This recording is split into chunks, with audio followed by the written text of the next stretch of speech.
అవకాశాలు అప్పుడప్పుడు అరుదుగా వస్తుంటాయి. అలాంటప్పుడే వాటిని గబుక్కున అందిపుచ్చుకోవాలి. వద్దని ఊరుకున్నామంటే మళ్ళీ రావడం కష్టమే. ఏంటక్కో ఇది చాలా సీరియస్ మ్యాటర్‌లో ఉంది అనుకుంటున్నారేమో! సాధారణంగా మేము బయటికి వెళ్ళడం చాలా అరుదుగా జరుగుతుంది. అది కూడా నేను ఫోర్స్ చేస్తేనే మా వారు తీసుకెళ్తారు. కానీ ఈసారి మా శ్రీవారే బయటికి వెళ్దాం అన్నారు. ఇంక ఆగుతానా? పూనకం వచ్చిందల్లాగా పనులన్నీ చేసేసి ఒక వాటర్ బాటిల్ పట్టుకొని బయలుదేరి వెళ్ళిపోయాము. మా పక్కూర్లో సూర్యనారాయణ స్వామి వారి తీర్థం జరిగిపోయి వారం రోజులు దాటిపోతుంది. కానీ ఎడిటింగ్ చేయడానికి మాత్రం ఇన్ని రోజులు పట్టింది. మనకు అసలే ఒళ్ళు బద్ధకం ఎక్కువ కదా! ఒక్క రూపాయి కూడా ఖర్చు పెట్టకూడదని కమిట్ అయ్యి వెళ్ళానురా. కానీ అక్షరాల రూ. 750 ఖర్చెట్టాను. అయినా పిల్లలతో వెళ్ళిన తర్వాత ఒక్క రూపాయి కూడా ఖర్చెట్టకుండా ఉంటారేటక్కా అంటారా? నిజమేరా.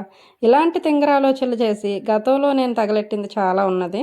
ఇక మీదటైనా తింగరగా కాకుండా తెలివిగా ఆలోచించాలనుకుంటున్నాను. భవిష్యత్తు అయినా బాగుండాలనుకుంటున్నాను. ఇంకా తీర్థం వచ్చిందంటే చాలు పిల్లల హడావిడైతే మామూలుగా ఉండదు. పెద్దవాళ్ళకు ఉపయోగపడే వస్తువుల కంటే పిల్లలు అట్రాక్ట్ చేసేవే ఎక్కువగా ఉంటాయి. వాళ్ళకి బాగా తెలుసు. పెద్దవాళ్ళు అయితే డబ్బులు లేకో లేదంటే ఉన్న వాటిని పొదుపు చేయాలనో మనసును అదుపు చేసుకుంటారు. కానీ పిల్లలతో అలా కుదరదు కదా! ఏదేమైనా సరే బయటికి వెళ్ళినప్పుడు డబ్బును పొదుపుగా ఖర్చు పెట్టండి. వీడియోకి మాత్రం లైక్ కొట్టి వెళ్ళండి. మన ఛానల్ని సబ్స్క్రైబ్ చేసుకోండి. Thank you.